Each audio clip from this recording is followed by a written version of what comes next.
চাইছে, এই ম্যাথে চাইছে হচ্ছে তুমি একটা কোম্পানি থেকে একটা মেশিন কিনবা, সেটার হচ্ছে প্রাইস হচ্ছে 1,00,000 টাকা।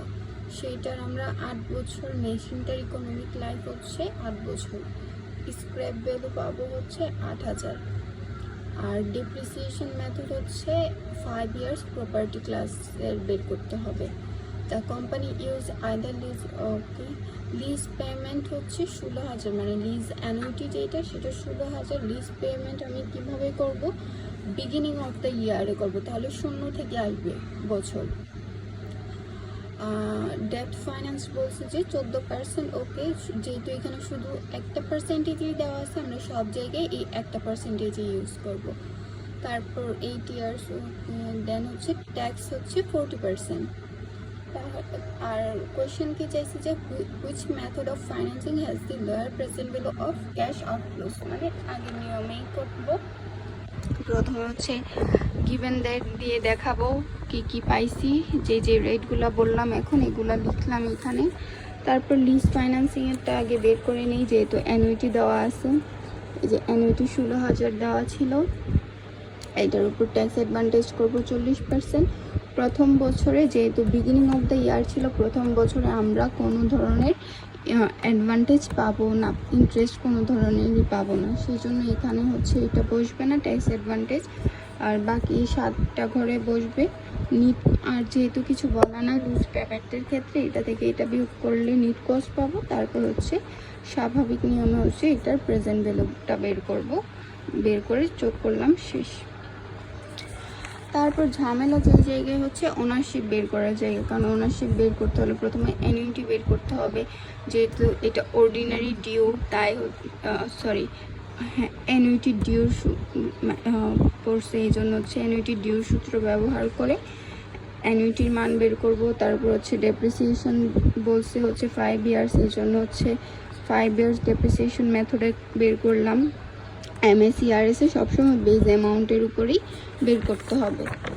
তারপর হচ্ছে অ্যামোর্টাইজেশন শিডিউলে কি মনে রাখতে হবে, প্রথম বছরে ইন্টারেস্ট রেট দিব না। অ্যামোর্টাইজেশন শিডিউলে যখন বিগিনিং ইয়ারে পে করব, তখন আমরা ফার্স্ট ইয়ারে কি দেব না, ইন্টারেস্ট দিব না। বাকি আগের নিয়মেই এখানে প্রিন্সিপাল অ্যামাউন্ট, বিগিনিং অ্যামাউন্টই হচ্ছে এখানে প্রিন্সিপাল অ্যামাউন্ট হয়ে যাবে। ইন্টারেস্ট রেট কিভাবে পাবো, পিরিয়ডিক পেমেন্ট আর প্রিন্সিপাল পেমেন্টের যে ডিফারেন্স, সেটা হবে লাস্ট ইয়ারের ইন্টারেস্ট রেট।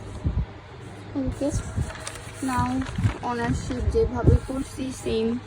লোন পেমেন্ট প্রথম থেকে 0 থেকে 7 বছর, 8 বছরের করে দিব না, কারণ 8 বছর করে দিলে আমাকে 9 বছর পেমেন্ট হয়ে যাচ্ছে, কিন্তু আমরা জানি আমাদেরকে 8 বছরের দিতে হবে, এই জন্য আমরা 7 পর্যন্ত রাখবো 0 থেকে।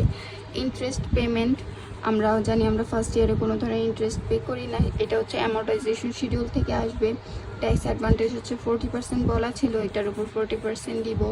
তারপর হচ্ছে ডেপ্রিসিয়েশন বের করলাম, ডেপ্রিসিয়েশনের উপর 40% করব। তারপর হচ্ছে স্ক্র্যাপ ভ্যালু হচ্ছে সবার লাস্ট ইয়ারে বসবে। বেনিফিট হিসেবে নিট কস্ট কি দেখাবো, 1 -3 -5 3 আচ্ছা 0, আচ্ছা আমি এখানে বলি 0 থেকে শুরু করছি বুঝছি, এই জন্য হচ্ছে 4 আসছে। আমরা এখানে 1 থেকে শুরু করব, এটা নাম্বারটা। আচ্ছা যাই হোক, আমরা তো জানি যে এটা বাদ দিতে হয়, ট্যাক্স অ্যাডভান্টেজগুলো বাদ দিতে হয়, যেগুলো ব্রেকেট আসছে মেনলি সেগুলো বাদ দিলে এটা আসবে। তারপর আবার প্রেজেন্ট ভ্যালু বের করবো। প্রেজেন্ট ভ্যালু তো জানি যেহেতু বিগিনিং 0 আছে, 0 থেকেই শুরু হবে। এখানে 0 দিলে তো নিচের পার্টটা 0 এসে পড়ে, এই জন্য এখানে যেটা আছে সেটাই বসবে। এভাবে করে আমরা বাকিগুলো করব।